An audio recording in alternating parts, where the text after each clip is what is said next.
or like question section at the end. We'll just kind of leave it open, and Steve will kind of be around. He'll be here tomorrow too. So if you need to catch him elsewhere, otherwise, give it over to Steve. Thank you for inviting me. I always used to have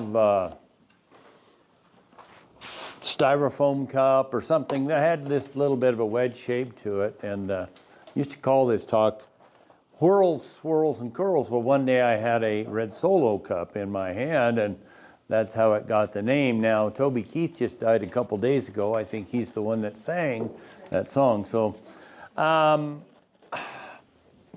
many in here own cows? 10 years ago, probably 4 out of 5 places that would contact me. Can you hear me in the back? Am I loud enough? We're good. 4 out of 5 places that would contact me would have, you can move some of these chairs around up front here if you need to see, would have questions about grass finishing. Today, 4 out of 5 places that call are commercial cattlemen and women that are looking for animals that are more fertile. 40% of the profit on the ranch, if you're selling calves, is having a calf every year. There are some chairs up front here. 40% of the profit is having a calf every year, and 30%, what does it cost to run that cow? 20% growth, 10% carcass treat. So 70% of the profit is from fertile cows that don't cost a lot to run. So hopefully today in this talk, I can show you some things to look at that will help you pick easier keeping, more fertile heifers to put back in the herd, or how to pick out the ones that are in your herd, or if you're going some other place to look for cattle. I guess I'll kind of get out of the way. Sex hormones shut off long bone growth. So the taller animals in any breed are less fertile than the shorter ones. We've had a lot of cattle go to town the last 3 or 4 years because there wasn't enough grass. I contend that if those people who were destocking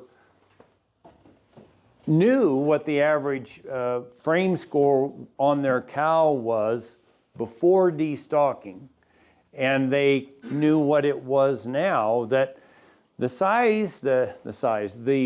height of their cows would have gone down by at least a half a frame score, if not 3/4, because Mother Nature was saying, that tall cow does not work in this environment. So, and I'm not going to read every word up here, so if you see something I don't talk about, have me go to it. But there's a teeter-totter. We're either going for growth or we're going for fertility. Growth is 20% of the profit on the ranch. Fertility is 40%. The Slick Trade magazine wants you to go for growth and carcass traits, which is a total of 30. Hopefully by the end of the day, you'll have an idea of cows, the look of easy keeping and more fertile. Chip Hines wrote about 3 different books, and his conversation, his wording was to put an old head on young shoulders. I've made a lot of mistakes. Hopefully if you can understand what I'm saying today, I can help you avoid making those same mistakes in the future. So interesting here, you know, there's a question in the back. Yeah, okay, I'm done. That's a cow. What's interesting is, the far side, Gary Larson. Oops, darn it. You see this little bump right here on the tail of this cow? I can't believe that copper bumps are so ubiquitous in cattle that Gary Larson, as blasé as the shape of that cow is that he would think to put a copper bump on a cow. Well, what is this copper bump? Well, there was either not enough copper in the diet or something in the environment was tying it up, and you get a bump like that. The animal doesn't have to pass that along. More about that tomorrow. So just a number of different reasons that you hear every year of things that are going wrong. Hopefully we can get past some of that. Fellow, one time we went around the room at a 2-day school and gave his name, where he's from. He says, I've got a herd of Canardly cattle. And I'm like, what is that? And he goes, you can hardly tell what they are. They were just so mixed up.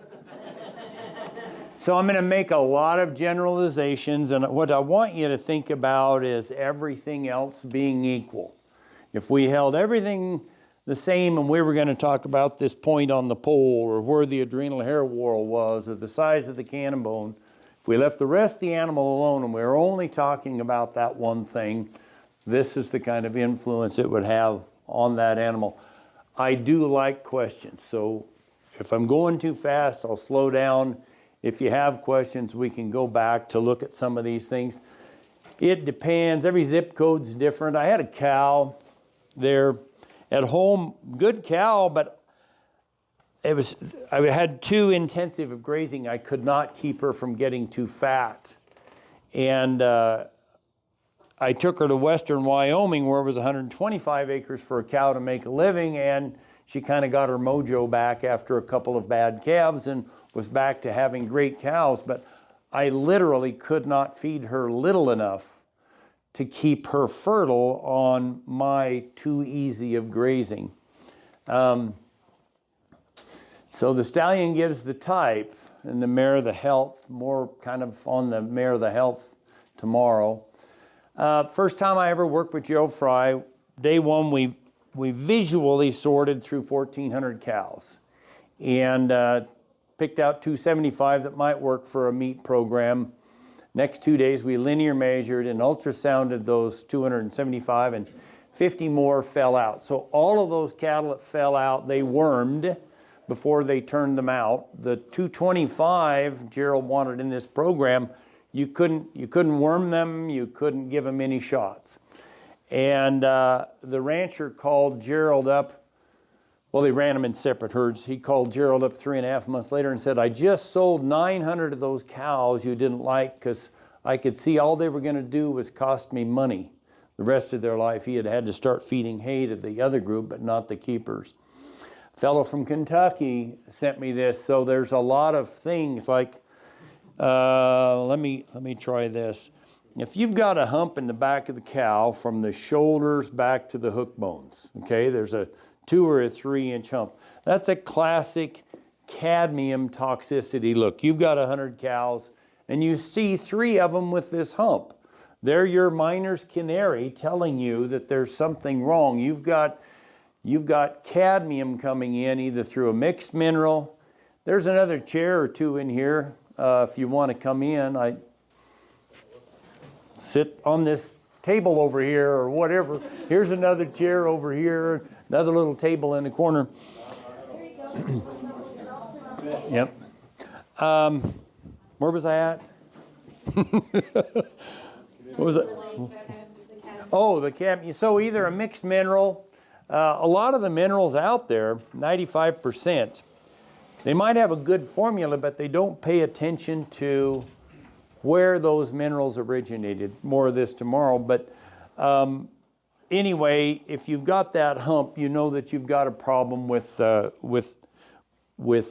cadmium in your herd. Well, the miner's canary, what are we looking at? Anyway, Billy Crystal's sitting on the horse, and Cooper's in the background trying to tell Billy Crystal from City Slickers what animal that he wants. Billy has no clue what a real rancher is trying to tell him. There's going to be a few things that I talk about here today that you may not understand or have heard before.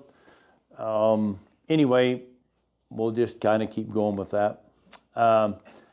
So glandular function, number 1, the cow that sheds the earliest in the spring is more likely to be the first one to breed. She's probably going to be the one that hairs up the first in the fall. Her gland system is in sync with her zip code. Okay, so in the spring of the year when it starts to warm up, if you would go out and keep track of the animals that are starting to shed the earliest, you can see glandular function-wise the animals that are doing the very best. I'm going to have a picture later of a fairly slight-built cow from Texas. The guy had 118 cows. This was not the phenotype that I would normally be talking about, but that cow was screaming, I love Athens, Texas. On the same diet, all the rest of the cattle's hair coat was really bad. the solo cup shape. So I've got this, the cow's head's here. What's not right here is walking downhill on level ground. So sex hormones shut off long bone growth. Estrogen shuts it off in the front end of the cow first, so she should look like she's walking downhill on level ground. Testosterone, heads on this end on both of them, shuts it off in the back end of the bull. The more fertile ones are going to look like they're walking uphill on level ground. Okay? Then back to the cow.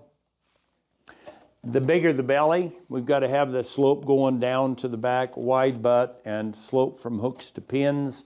I've kind of got these two set up where there's almost level versus there's some slope from hooks to pins.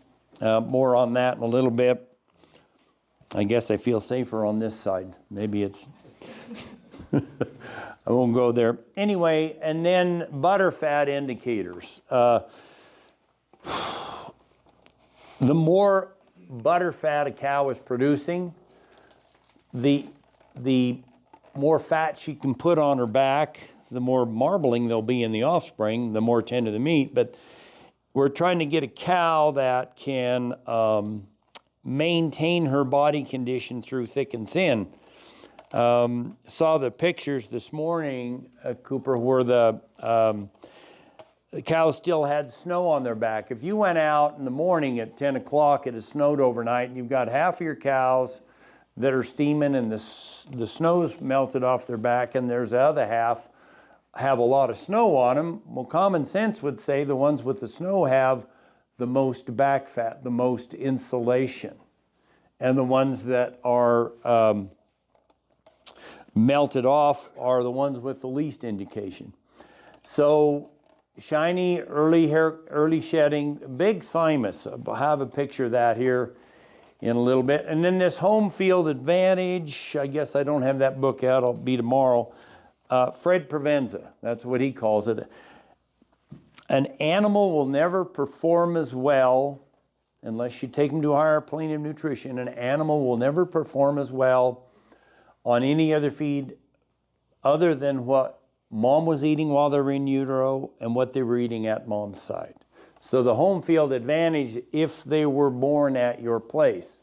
This shiny or uniform hair coat, you're going to go to somebody's place and buy some animals to bring home. If they're not thriving there, you're going to have a really hard time getting them to thrive at your place because you just took away home field advantage.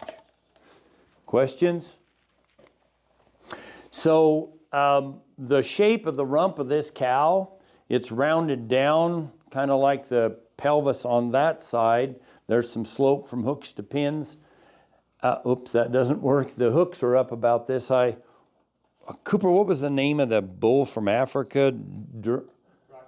Drakensberger. I loved how high the hook bones were on those two bulls. They were going to give great rump slope. 9 out of 10 places I go, the biggest problem is the grow bone sticking up, and it'd be more in a pelvis with it that's this flat. The grow bone sticks up like this. I'm now calling that the anti-fertility bone. If you are selecting for growth, you're selecting against fertility. Well, those Drakensberger, they looked like they were going to give you fertility in pretty good shape. So this is the kind of on the ribs of a cow. If you can see this little line here, the hair is coming down from the top, it's coming up from the bottom, and it meets in a wave sticking out. You might find that wave on the back line. Glandular function. That's what that is. The more of that you see, the better things are. Gene Meitler, who bred Herefords in Lucas, Kansas for 47 years in the Bonsma fashion. This was a quote from him, but basically early shedding and its value. So after the shiny hair coat and early shedding, the next biggest indicator of overall health is this thymus, which all of this hair is running uphill. And that cow in the wintertime that is a smaller expression because she's on stored winter feed, something that's, even if it's standing, it's oxidized and lignified standing there. So that was smaller in the summer or in the winter than it was in the summer. Another cow, same kind of an expression. So after the best indicator of health of the animal, one more. Okay, we already got that. Fred, okay, during gestation, if the cow, the only thing she's had to eat in gestation is forage, the calf will probably do pretty good on a all forage diet. But if the cow had grain, the calf's going to need grain to perform. Won't do very well on an all forage diet. And we've done a lot of that. The reason we have all these tall cows with no guts, tubes, is we tried to create steers that would get fat in a feedlot without being a yield grade 4 or 5. Fat's a bad thing. Thank you, Ansel Keys. Anyway, so we tried to breed that out of the cows, and it made really hard keeping cows out on the range. All right. Sex hormones, okay, so we already did that. The bigger belly. Ken Redmond from Sydney, Montana. I think I might have his phone number on one of these slides. He linear measured more cattle than anybody around. 9,500 head, all one breed, anywhere from Mexico to Canada. Did I go the right direction, or is that I don't know. Anyway, I don't know how many tens of thousands that he didn't use. He just made sure they were all one breed. 3 commonalities with cows that had had 10 or 11 calves in a row without skipping. A bigger belly than the herd average. Cow's head over on this end. She could eat and digest enough for 3 in a dry year after she lost her teeth. A wider butt than the herd average. If I grab these two, and I'm going to do them anatomically incorrectly so you can see, but the wider the pelvic opening, the easier it is to have a calf. Everybody can see the one on this side is much wider than the one on this side. You're welcome to look at these after the fact. This one has some bone spurs growing out into the pelvic opening. She couldn't digest well, probably a reverse wedge cow. Didn't have enough guts to eat for 3, couldn't even get the first calf out.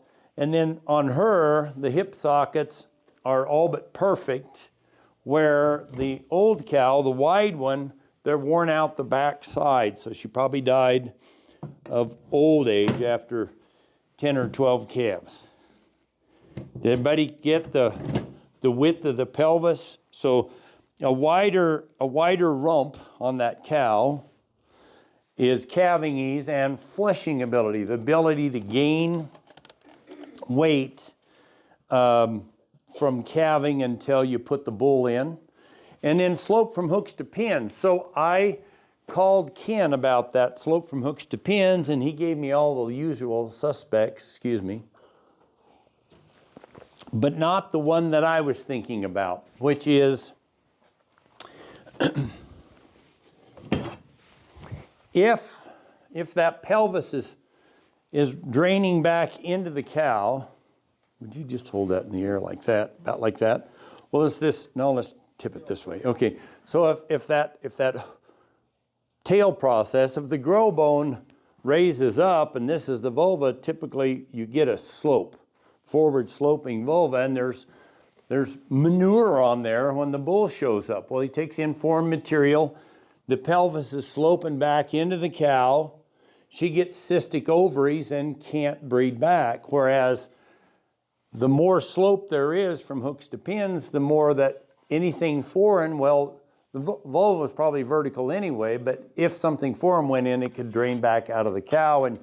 And she didn't get cystic ovaries and had that 9th, 10th, 11th calf. Of the 3 things, bigger belly, was the least important of the three. Wider butt was a little more, but at the very end, the slope from hooks to pins really cranked up. So a fellow from the Arizona Strip sent this, but Anibal Pordomingo got his PhD at New Mexico State, I believe, in 1995. The average beef cow in the U.S. digests, at that time, 55% of what she ingested. Well, then he heard Gerald Fry talk. He went back and got his notes out. And, well, there are some cows that digest 70% of what they ingest. So to average 55, that meant some were only digesting 40%. 18 years later, Don Faulkner, Arizona State, we're getting really good at predicting percent of body weight that a group of dry cows would eat, depending on what we fed them. But what we can't tell you is what individuals in those groups are eating. Some animals are eating twice as much as others. So if they were averaging 3%, some were eating 2% of their body weight, the ones with the big guts, and some were eating 4% of their body weight. So I'm going to give Cooper a hard time here. We've got a 1,300-pound cow eating 2% of her body weight. It's 26 pounds. We got a 1,000-pound cow eating 4% of her body weight, 40. I was in Ohio, and a guy had some good cows, some regular cows, and then he had some reverse wedge cows. 3 Herefords. I'm not against Herefords, but these were bad Herefords. And I said, well, these will work, you know, until these will work. These are your best cows, and until you can change out these tubes, they'll work for you. But these 3 reverse wedge heads over here, I said, you're just never going to make any money on those. Well, the next morning he took me to the airport. First stop, I turn on my phone, and he said, I've been thinking about those 3 Herefords. All the other animals, they sit around that round bale feeder and eat for a couple of hours, go get a drink of water, come back, eat a little more, and they go lay down and chew their cud. Those Herefords, the reverse wedges, they eat all day long. They're going to the sale barn on Monday. Anyway, the Kelly down there in the Arizona Strip, more on him later. We got 2 breeds on this place, one that can win herself, do without grass and water all summer, and make money. The other one we tip our hat to and lose our shirts. This is certainly a wedge-shaped cow. She's in eastern Nebraska. She is going to get too fat in that environment. The grazing is too easy. She needs to move to western Wyoming, where it takes, or someplace where it takes 50, 75, 100 acres for a cow to make a living, or she will get too fat. So there's the solo cup shape. But I mean, the cow is doing great. Boy, the last thing he wants to do is one thing is wean her calf early. He's got to make her work year round. If she ever skips a calf, it's game over for him because she will get too fat. Wean the calf early, before 10 months, before weaning in sync with nature. That cow, she might be skinny enough at your place, do all right, but there, she's just too much depth. And so what would I change about that cow for where he lives? I would just take this bottom line and move it up to about there, and he'd probably be about right. I don't want to change anything else about the cow. Good glandular function, almost a bald udder. Number 1 for butter fat's a bald udder. See, her hooks are down slightly. She's got a little slope from hooks to pins. I could change that, but she's starting to get thick in that we don't see much dewlap, and she's almost flat here. Most of his cows are kind of that way. I'm looking to see if there's one in there with a U neck. So it slopes like this from the shoulders down and back up to the head. So she's already starting to get too fat for his environment. Different horses for different courses. The shape's pretty much the same. Speaking of the shape pretty much the same, Bonsma lectures. second paragraph, third paragraph, something like that.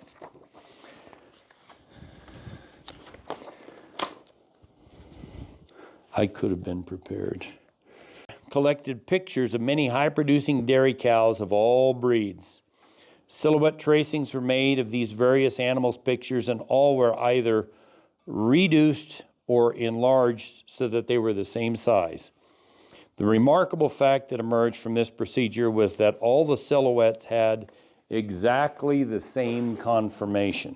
So the conformation of a dairy cow, and anybody in here dairy, there's a book here you could leaf through. Bill Weeks, AAA breeding. Anyway, questions, or am I boring you? I've paid the gentleman leaning against the door $20 not to let anybody out until I am darn well. Okay, so here we are again. We got the shape. This is right out of Bonsma's work, and it's talking about the pituitary and all the other organs and how they talk. Some of those lines are going both ways. Estrogen shuts off long bone growth in the front end, so fertile cows that are more fertile will look like they're walking downhill on level ground. The pituitary and the testes and the ovaries are all developed at the same time. So if we have an issue in the pituitary, if we don't have the star, you see how the rays are going out 360 degrees here on the bottom of the bottle. If we don't have the star, if we've got this water buffalo look, the part, that's a period, no, that's not right. Something in utero at that time didn't get set in place right. That bull is less fertile, and according to Drayson, for those of you who use bulls to get your cows pregnant, this is a good book. He's saying with hair standing on the pole of a bull, that's a period of low or no fertility.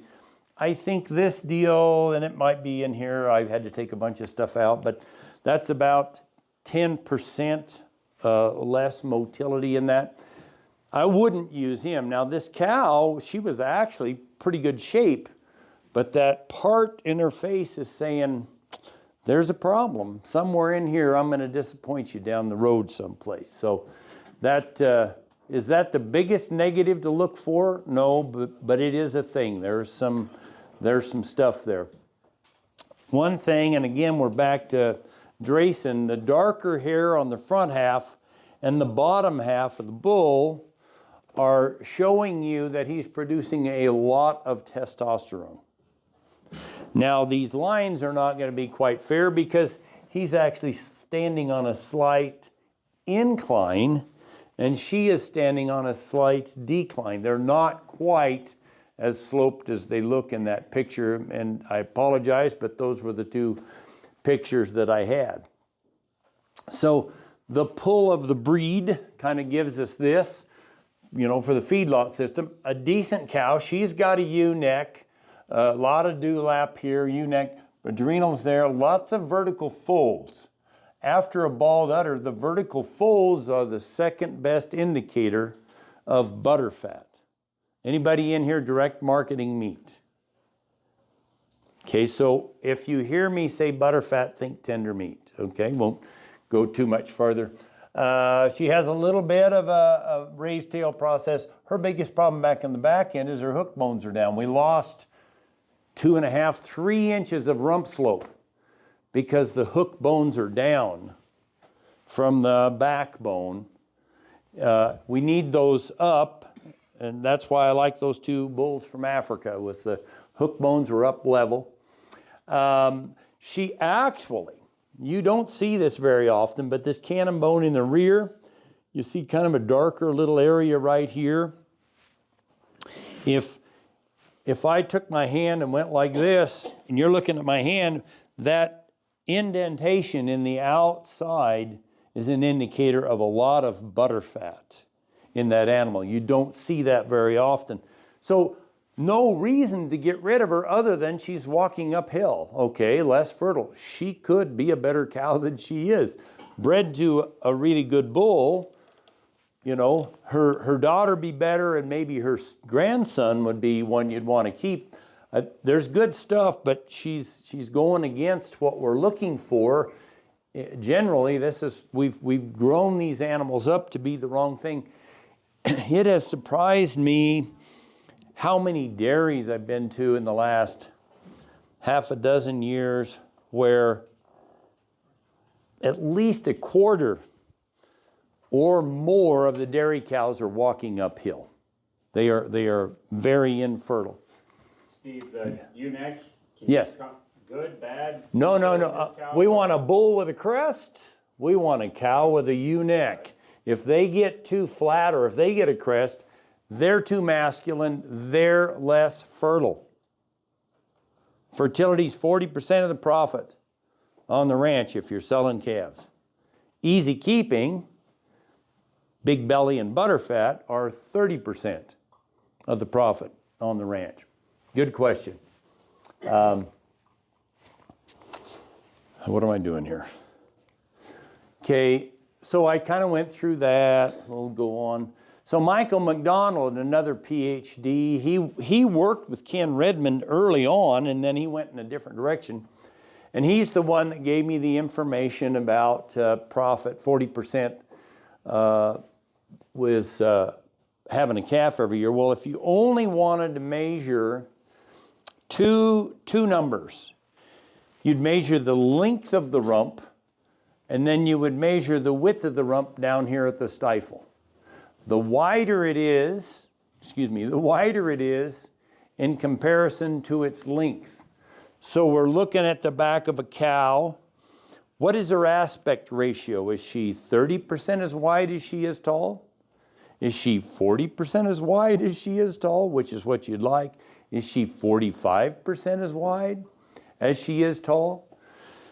The only heifer that I ever measured whose rump was 8 inches wider than its length.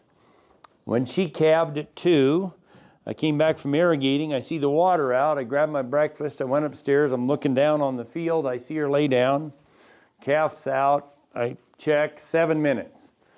That night I went out and I tagged and weighed that calf that weighed 92 pounds, which was a big calf for me that year. More on the Redmond conditioner and what it does tomorrow, but I was so surprised that she was able to have that calf that easily. 30% of the difference of profit is having a big belly or digestion, easy keeping. So when you're measuring bulls, heads on this end, it's all about top line, pole to pin, versus heart girth. When you're measuring cows, it's all about the size of the gut. It's the flank versus the top line on cows are the important. So he's got flank versus top line.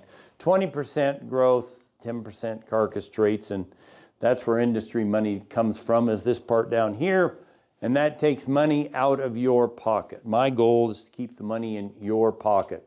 So linear measurement, we're trying to get to that solo cup shape again, from the side or from the top. Okay, you guys are too easy. I need another question. I had to give Josh $5 to ask a question and break the ice. Yes, sir. Does that flip the other way on the bulls too? Absolutely. So the bull, I mean, you see how this is, the cow is narrower. If you had the bull, he'd be wider as you went forward. If you were following a cow from behind, and this is the front hoof on the right side, the back hoof, fore and aft, you want it landing where the front one took off. Then that way they're not too post-legged, the rump length is, they're not too flat in the pelvis, everything's about right, but you want that hoof landing outside of where the front one took off. On a bull, it's the reverse. You've got where the front hoof landed, fore and aft, we're looking for the same thing, but you want the back hoof to land inside of where the front one took off. The bull and the cow are opposites, except slope of rump. And there's another one, but it takes too many words. So that's, okay.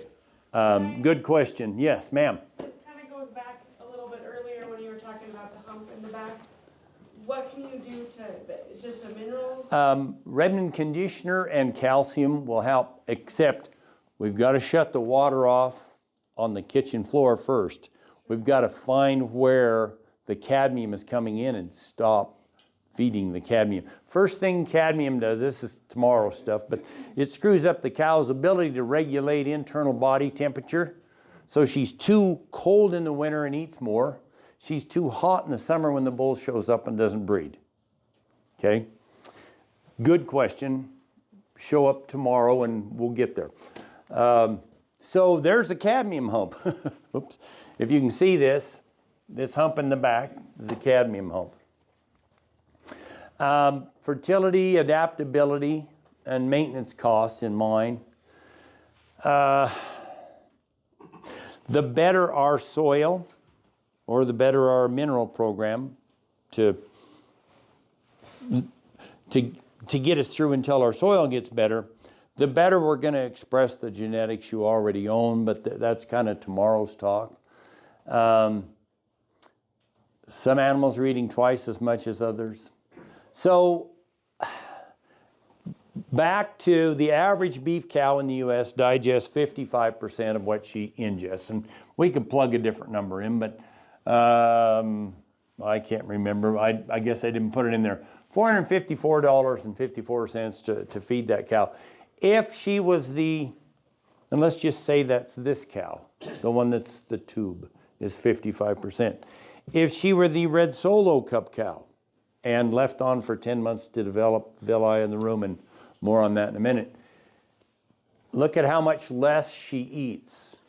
But if she was the reverse wedge, no guts, those Herefords, look at how much more it takes to run that cow. The fellow there in Nebraska sold 900 of the cows that Gerald didn't like because he could see all they were going to do is cost him money the rest of his life. So this is, I think, my favorite thing out of this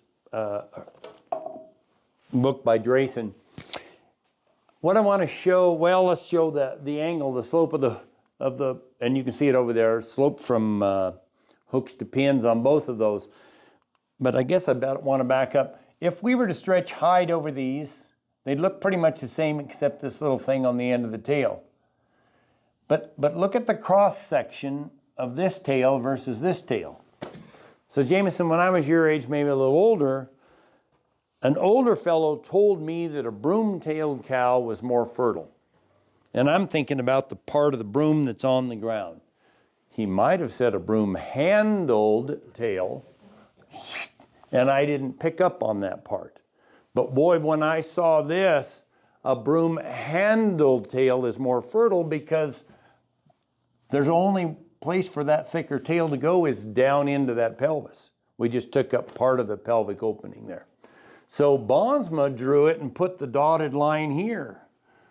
But I would be arguing with the professor today and saying, wait a minute, it ought to be here because that thicker tail was making it harder. That was the part of the pelvis that we couldn't use because the tail was thicker. Everybody get that? So whether it's a bull or a cow, you want a small diameter tail. You want a pointed pole, you want the right cannon bones, we'll get into that. But small diameter tail is more fertile. Small diameter tail is fine, so it's going to be associated with more butterfat. So here we've got a cow that tail process is going up. Okay, I'll go past that. The width of the muzzle. The width of the muzzle is approximately equal to the width of the pins, and the pins are 80 to 90% as wide as the pelvic opening. So we got long, skinny, muzzled cows. We're going to be pulling more calves than if we've got muzzles that are good and wide. A bull's head should be half as wide as it is long. A cow's head should be half as wide as it is long, plus 1 to 2 inches. We get shorter, she's too masculine, she's not fertile. We get too long, she's high maintenance and other kinds of issues. Okay, I kind of want to read this slide, all right? So a 2-year-old first calf heifers are 3 or 4 more times likely to have calving difficulties than 3-year-olds. Okay, it's a size thing, percentage of mature. Percentage of cows detected in estrus during breeding was 14% lower in those first calf heifers that required some assistance. Pregnancy was 16% lower if they'd been assisted, but if cesarean was necessary, if you had this narrow pelvis with the bone spurs sticking out into it and you couldn't get the calf out, I imagine she died trying to have her first. 26.6% lower breed up. Well, back to the Ken Redmond, 3 commonalities. Can you open that window a little bit? 3 commonalities with old cows that had had 10 or 11 calves in a row without skipping. A bigger belly than the herd average, a wider butt to get rid of these kinds of things.